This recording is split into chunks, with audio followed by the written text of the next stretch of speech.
So I'll briefly mention the snare here, but then it might be actually cool to get into the tuning process. Yeah. So this snare drum in particular is a drum that I helped design and put together just based off a very specific sound that I was going for. Yeah, exactly.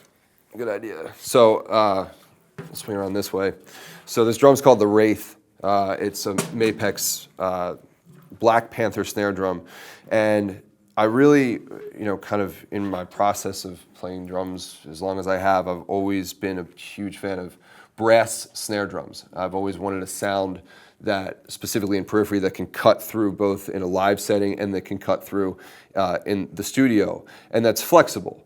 So just by playing a lot of different drums over time and experimenting with different drums, this was sort of the spec that really made sense for me.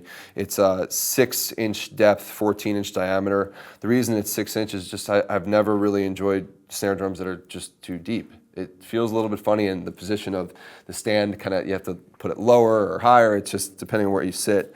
But I really like this depth just from a feel perspective. And then it has these vents around it here in 3 different spots. It's 9 vents total to help make a very dry, quick kind of sound. You still get the overtone of the brass, and it's obviously brass is a beautiful sound that resonates, but it's not as ringy, or it's not as I don't know.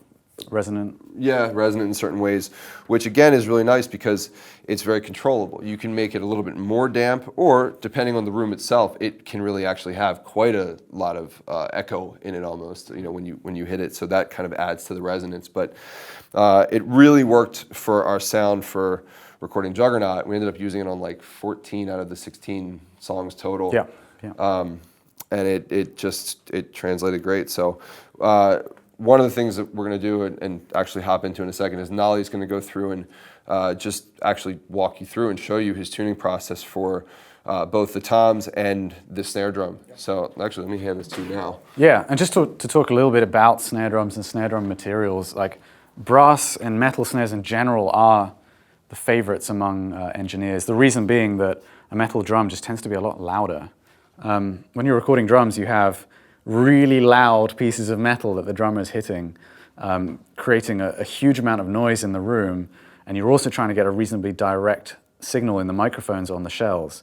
Those two things really don't go together. So the louder the drums themselves can be, the more chance you have of getting a more direct sound in the microphone. The louder it is to get above the level of the cymbals, especially the hi-hat.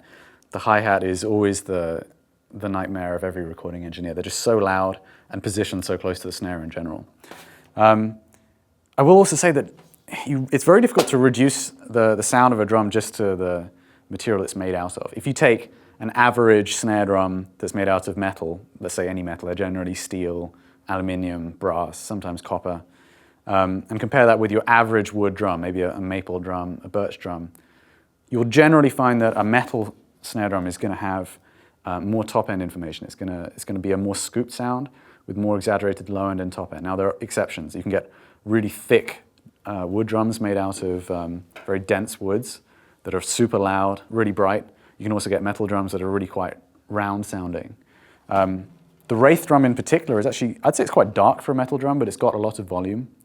And just to talk a little bit about drum terminology, when you're saying a dry sound to a drummer, that means not excessive ringing. And not too much in the way of overtones. Yeah, you don't get that like boing right. kind of sound when you hit it, yeah. And when you say open, generally, I don't know if you said open, but drummers sometimes refer to a sound as open, and that tends to mean that it's much ringier, and that tends to be more favored by lighter hitting drummers, I generally find.